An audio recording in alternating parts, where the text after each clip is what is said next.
We've been living in the most atypical, bizarre period in human history. The very concept of globalization, the idea that you can participate in some sort of supply chain or source some product or sell some product on the other side of the planet. This has never happened before without some degree of military control and escort. But at the end of World War II, the Americans scrapped the old imperial system that generated the war. And we said that we would patrol the global ocean so that anyone could play. You could sail anywhere at any time, interface with any partner, participate in any manufacturing, access any raw commodity, and sell into any market.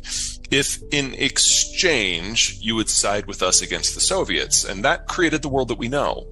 And it sounds like just a simple guns for butter deal, but you got to remember how fractured everything was before 1945. Mm-hmm. If you were in a country that didn't have oil, then you didn't industrialize. If you were in a country that didn't have farmland, then your population was minuscule.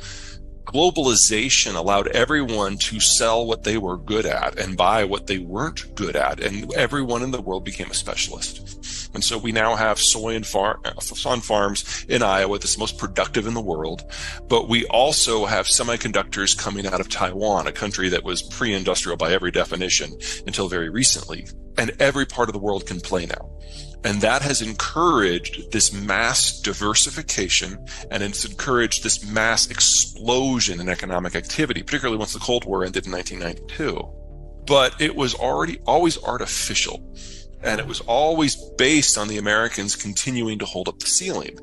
The United States has been edging away from that ever since 1992 when the Cold War ended, and we're in the final days of that right now. And that's only kind of half of it. Is when you allow everyone to participate in global trade, people move off the farm and they take services and manufacturing jobs in town. On the farm, kids are free labor. You have a bunch.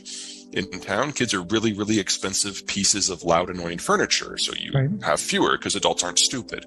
Yep.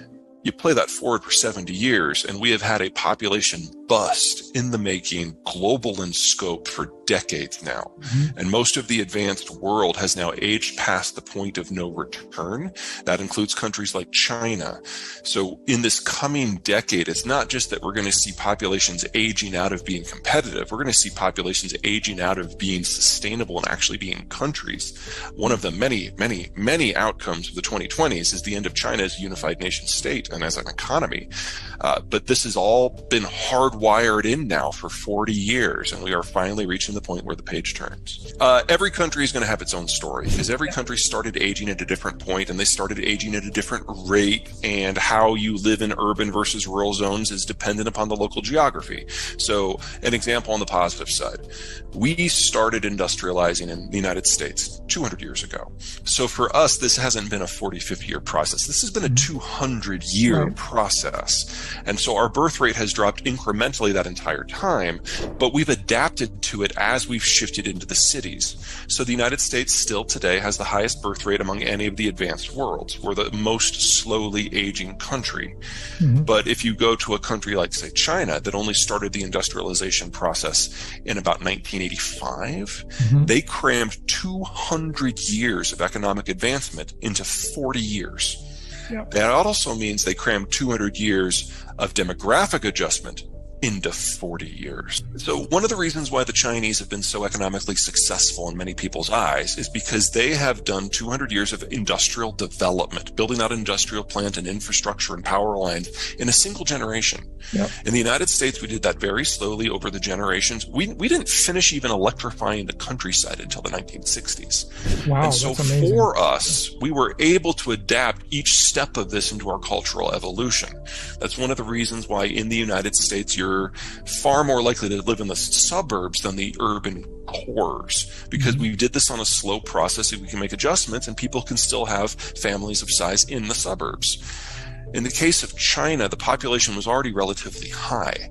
And when they made the jump, they skipped all the intervening steps. They didn't have to develop cell or telephones that were on landlines. They skipped right to cellular. Right. Yep. And in doing so, they went into denser and denser footprints very, very early in the process. So you went from a subsistence farm to a high-rise condo in a generation. Right. And when you're in a condo, no kids. So one child, is that part of it? Absolutely. Yep.